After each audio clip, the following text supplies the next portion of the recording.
इस्तीफों में सर कभी भी ऐसी बातें नहीं लिखी जाती, लेकिन ये बहुत गौरतलब बात है कि एक आदमी जो चीफ जस्टिस टू बी है उसको अगर रेजिग्नेशन देना पड़ रहा है तो दैट इज इन्वेस्टिगेट। मैं चाहता हूं कि इन्वेस्टिगेशन हो उसकी, मैं तो ये कह नहीं रहा कि कौन सी बात ठीक है कौन सी बात गलत है, ये इतनी सिंपल बात नहीं। और साथ साथ जिस तरह आप बता रहे हैं कि और रेफरेंसेस भी आ रहे हैं, देखें बात ये कोई भी जज हो जिसके खिलाफ रेफरेंस हो या इल्जाम हो उसको विंडिकेट करना चाहिए, उसको अपने आप को विंडिकेट करना चाहिए। मैं क्रॉस द बोर्ड बात कर रहा हूं, अगर एक शख्स के ऊपर इल्जाम लगता है उसको अपने आप को विंडिकेट करना चाहिए, और अगर इल्जाम नहीं लगता वो इस्तीफा देता है तो उसको भी इन्वेस्टिगेट होना चाहिए। वरना तो देखिए इसके ऊपर बहुत केस आ रही होंगी। सुप्रीम कोर्ट के एक्स जज हैं वो, आज चूंकि उन्होंने इस्तीफा दे दिया है, इस तरह बात आगे बाकी सुप्रीम कोर्ट जिस वक्त जजेस बैठे हैं उनके लिए बड़ी डिफिकल्ट सिचुएशन बनेगी। जिस तरह की बातें हो रही हैं अभी टीवी पर, इधर सोशल मीडिया में पढ़ रहे हैं जी और भी इस्तीफे आ रहे हैं और ये हो रहा है, ये कोई इतनी अच्छी बात नहीं है फॉर दैट इंस्टीट्यूशन। अगर इसको आपने इन्वेस्टिगेट ना किया और इस तरह ही छोड़ दिया तो ये यार बात हो जाएगी कि जब कभी हालात साजगार होंगे तो ये सब लोग ठीक लगना शुरू हो जाएंगे।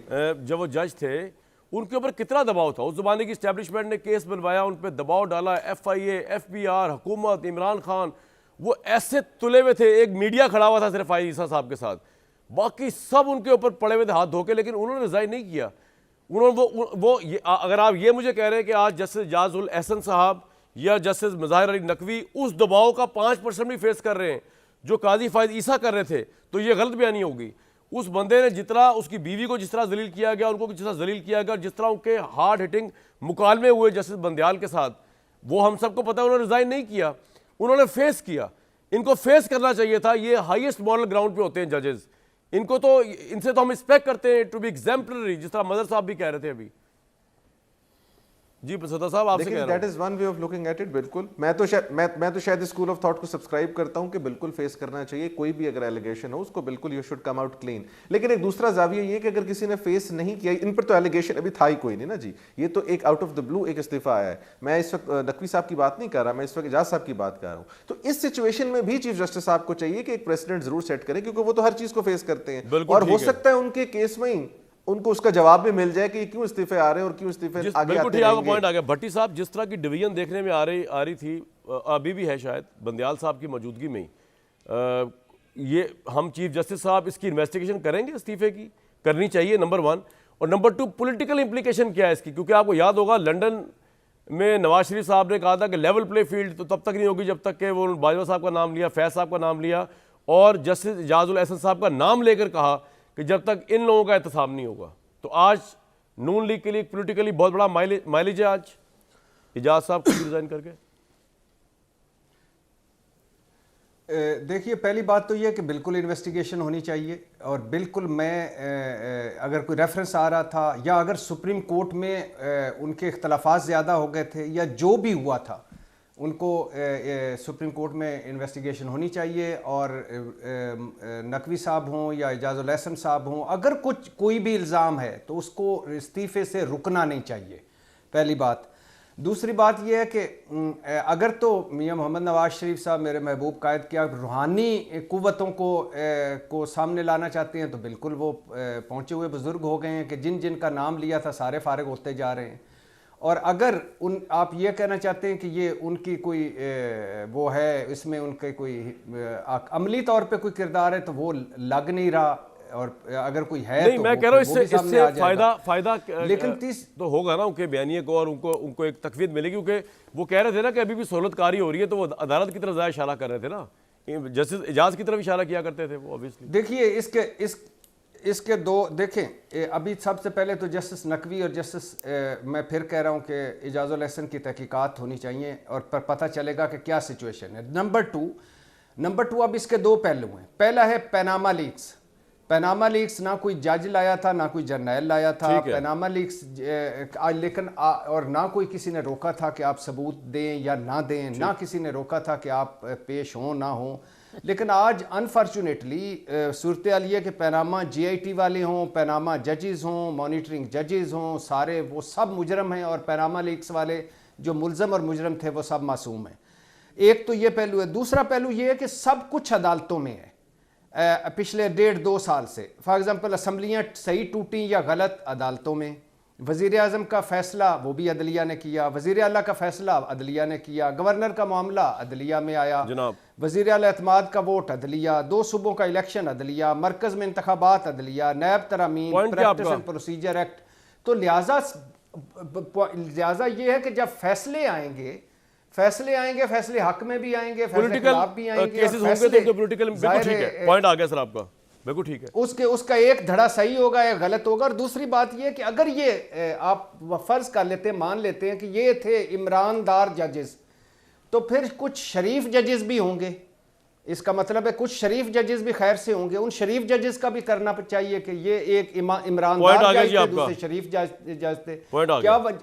क्या वजह है कि उधर जाके उनको होती है। मतलब साहब पॉलिटिकल इंप्लीकेशन क्या है? इस तरह ऊपर नीचे ये 2 जज गए हैं और जिस तरह इनको पेंट किया जाता था बंदियाल साहब के दौर से कि ये प्रो इमरान जज हैं, और नवाज शरीफ साहब का तो खुला उन्होंने बताया था एजाज उल हसन साहब के मुतालिक, और उनके फैसले भी एजाज साहब के उनके खिलाफ। पॉलिटिकल इंप्लीकेशन क्या है इसकी आइंदा आने वाले इलेक्शन में? देखिए कामरान, सबसे ज़्यादा पॉलिटिकल इम्प्लिकेशन तो ये है कि आपकी जुडिशरी पॉलिटिसाइज हो गई है, आपकी जुडिशरी पोलराइज्ड हो गई है, और ये किसी भी तरीके से डेमोक्रेसी के लिए अच्छी साइन नहीं होती कि अदलिया में हम उसको इस तरह कमेंट करने लगे हैं, और इस तरह, जो कि गलत नहीं होता, कि जी ये इनका टिल्ट इस तरफ है। यानी ये बहुत पिछले कई सालों से ये चीज़ देखते आ रही है कि मैं बेंच देख के ये बता सकता हूँ कि इसका फ़ैसला क्या होगा। जब ये तासुर सुप्रीम कोर्ट का और आला अदलिया का बनता जाए तो ये बहुत ख़तरनाक बात होती है। ये वो बात नहीं होती कि जिसको सेलिब्रेट करना चाहिए। आज एजाज उल हसन ने कल जब बदियाल साहब की अदालत थी तो हमें पता चल जाता था कि उनके दाएं और बाएं कौन जजेस बैठेंगे। हमें पता चल जाता था कि वो किन जजेस को अपने साथ नहीं बैठाएंगे। क्या वो सही हो रहा था? क्या उस वक्त जो है फुल बेंच क्यों नहीं बनाई जाती थी? उस वक्त फुल कोर्ट मीटिंग क्यों नहीं होती थी? ये जो सारी चीज़ें हैं ये जुडिशरी के भी सोचने की हैं। और मेरा नहीं ख्याल है, मुझे नहीं पता, खैर हमारे यहाँ तो खुली सियासत हो रही है। मेरा ख्याल है किसी पॉलिटिशियन को, किसी उसको इन चीज़ों को इस अंदाज में देखने की ज़रूरत नहीं है। मैं तो समझता हूँ कि सबसे इम्पॉर्टेंट ये है कि जब ये कोई चीज़ हो रही है, पहली चीज़ ये कि इसकी मुकम्मल तहकीकात के साथ साथ जुडिशरी को अपनी फुल कोर्ट मीटिंग बुला के इन चीज़ों को देखना पड़ेगा कि सुप्रीम कोर्ट को हमें किस तरह लेके आगे जाना है। उन्हें ये देखना पड़ेगा कि ये जो मुकदमात होते हैं, जो सियासी नौइयत के होते हैं, किस हद तक एंटरटेन करने चाहिए, किस हद तक नहीं करने चाहिए। मगर साहब मैं ये समझता हूँ कि उन्हें ये देखना पड़ेगा। तहरीक इंसाफ और नून लीग ने डिवीजन्स क्रिएट किए ना कि फैसलों को लेकर, कि जिस जज ने हक में फैसला दे दिया उसकी बल्ले बल्ले कर दी उन्होंने, और इनमें इतनी सियासी हिम्मत और गैरत और वो नहीं थी, कर्टसी या करेज नहीं थी कि अपने खिलाफ आने वाले फैसले को मेरिट पे देखते ना कि उसको पोलिटिसाइज कर दिया। तो ये दोनों पार्टियां कसूरवार हैं। Would you not agree with me? यही कामरान, यही बात है ना। जैसे पनामा पे मेरा मौक़िफ़ ये है कि पनामा को सुप्रीम कोर्ट ने जिस तरह टेकअप किया, सुप्रीम कोर्ट तो ट्रायल कोर्ट बन गई थी। बिल्कुल ठीक। अब एक ट्रायल कोर्ट अगर किसी को पहले डिस्क्वालीफाई कर दे तो उसके बाद जब वो मुकदमा मातहत अदालत में जाएगा तो वो अदालत क्या जाएगा फैसला रिलीज के लिए? करेगी बिल्कुल ठीक है सर, उसके बारे में। बिल्कुल ठीक, बिल्कुल वो कहाँ अल्टीमेटली फिर अपील में उधर चले जाते हैं। तो ये सारी चीज़ें ऐसी हैं कि आज ये मौका है कि जुडिशरी को ऐसे मुकदमात के लिए एक कॉन्स्टिट्यूशनल कोर्ट का एक बाकायदा ड्राफ्ट मौजूद है सर, उसको देखना चाहिए। सुप्रीम मैं कोर्ट जरा अलग एक थोड़ी सी पॉलिटिकल बात करना चाहता हूँ। बिल्कुल सर, आपका पॉइंट आ गया। प्लीज थोड़ी पॉलिटिकल बहस करना चाहते हैं, इसके ऊपर अगर मैं क्विकली एक वक्फा ले लो, फिर आमिर साहब शुरू करूंगा। ये परसेप्शन भी वैसे तो कोर्ट के लिए और पाकिस्तान की पॉलिटिक्स के लिए बड़ा बुरा है कि अगर इमरानदार जजेस हैं तो शरीफ जजेस, ये परसेप्शन भी बहुत बुरा है। बल्कि ब्रेक जाने से पहले क्विकली तो आते हैं आमिर भाई, ये भी तो परसेप्शन बड़ा बुरा है ना कोर्ट के मुतालिक। अगर ये कि पनामा लीक्स वाले मुजरिम जो है वो तो फारिग हो जाए और जो जज लगे थे वो मुजरिम बन के निकलते फिर रहे, ये इस कोर्ट के लिए और सियासत के लिए कहाँ तक अच्छी बात है अगर ये परसेप्शन उभर रहा है?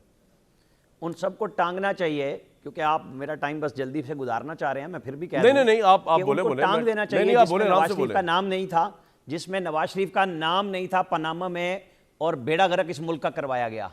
कहाँ था नाम नवाज शरीफ का? है नहीं था। फिर ये किसने कहा था कि सदियों याद रखेंगे? आपको मौलवी मुश्ताक याद है जिनके शायद जनाजे पे क्या हुआ था? ये वो जनाजे हैं जो अब निकल रहे हैं, जो कहते थे फैसले सदियों याद रखेंगे, और इबरत का निशान बनते जा रहे हैं कि जब इन्होंने इंसाफ के साथ खिलवाड़ किया।